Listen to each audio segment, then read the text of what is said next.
విశాఖలోని ఇండస్ ఆసుపత్రిలో అగ్ని ప్రమాద ఘటనపై ఆర్డీఓ అధికారులు విచారణ చేపట్టారు. ఆపరేషన్ థియేటర్లో గ్యాస్ లీక్ కారణంగా ఈ ప్రమాదం జరిగినట్లుగా ప్రాథమికంగా గుర్తించారు.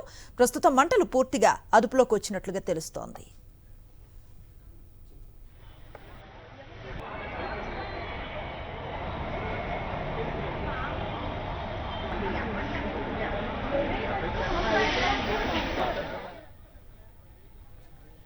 దీనిపై మరింత సమాచారం మా ప్రతినిధి రామచంద్రరావు అందిస్తారు.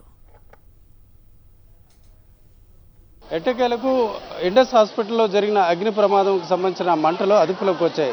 ఇప్పుడు మనమున్న ఈ రెండో ఫ్లోర్లోనే ఆపరేషన్ థియేటర్లో ఒకసారిగా మంటలు వచ్చిన పరిస్థితి. ఈ దశలో ఇక్కడ అధికారులు వెంటనే చర్యలు చేపట్టడం వల్ల చాలా వరకు మంటలు అదుపులో వచ్చాయి. సార్ ఆర్టీఓ గారు, ఇప్పుడు ఆల్రెడీ మీరు వెళ్ళి చూశారు, పరిస్థితి ఎట్లా ఉంది, అలాగే ఎలాగ జరిగినట్టు ప్రాథమికంగా అంచనాలు వేస్తున్నారు?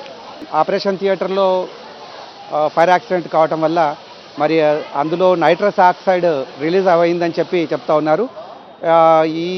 ఆ నైట్రస్ ఆక్సైడ్ వల్ల మంటల వల్ల మరి ఆ గోడలపైన ఉన్నటువంటి ఆ థర్మోకోల్ కానీ లేదా ఫైర్ నేచర్ ఉన్నటువంటి మెటీరియల్ కాలిపోవటం వల్ల ఎక్కువగా పొగలు వ్యాపించాయి. మరి పొగలు వీటిని అన్నిటి కూడా ఫైర్ డిపార్ట్మెంట్ వాళ్ళు ఇమీడియట్గా అటెండ్ అయ్యి దాన్ని ఫైర్ని అరెస్ట్ చేయడం జరిగింది. పోలీస్ శాఖ వారు, తర్వాత వైద్య ఆరోగ్య శాఖ వారు, రెవెన్యూ శాఖ వారు వీళ్ళందరూ కూడా సమయంలో స్పందించడం వల్ల, అంతేకాకుండా మరి ఈ హాస్పిటల్లో చికిత్స పొందుతున్నటువంటి పేషెంట్లందరినీ కూడా పక్కన ఉన్నటువంటి మెడికవర్ హాస్పిటల్, విజయ హాస్పిటల్కి షిఫ్ట్ చేయడం జరిగింది. ఓకే సార్, దీని మీద ఏమైనా ఎంక్వైరీ, అంటే దీంట్లో ఎవరు బాధ్యత, అంటే తప్పిదం జరిగిందా, ప్రమాదవశాత్తు జరిగిందా, ఇట్లాంటి అంశాలు ఏమైనా ఎంక్వైరీ చేస్తున్నారు? మరి ప్రాథమిక నివేదికను జిల్లా కలెక్టర్ గారికి పంపించిన తర్వాత జిల్లా కలెక్టర్ గారు మరి విచారణ నిర్వహించడం జరుగుతుంది. ఇది ఆర్టీఓ కూడా ఈ ప్రాంతాన్ని సందర్శించిన పరిస్థితి.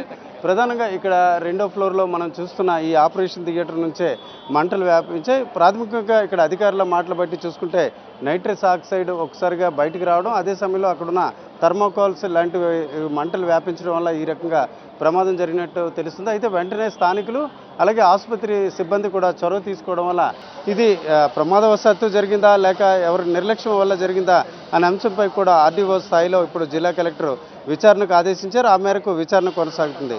ఏదేమైనప్పటికీ రద్దీగా జనం ఉన్న సమయంలో, అలాగే చుట్టూ వేరువేరు వాణిజ్య సముదాయాలు ఉన్న ప్రాంతంలో ఈ రకంగా ప్రమాదం జరగడంతో ఒకసారిగా ప్రజలు ఉలిక్కిపడ్డారు.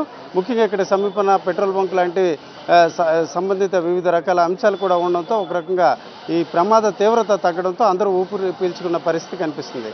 కెమెరా పర్సన్ రావుతో రామచంద్రరావు, సాక్షి టీవీ, విశాఖపట్నం.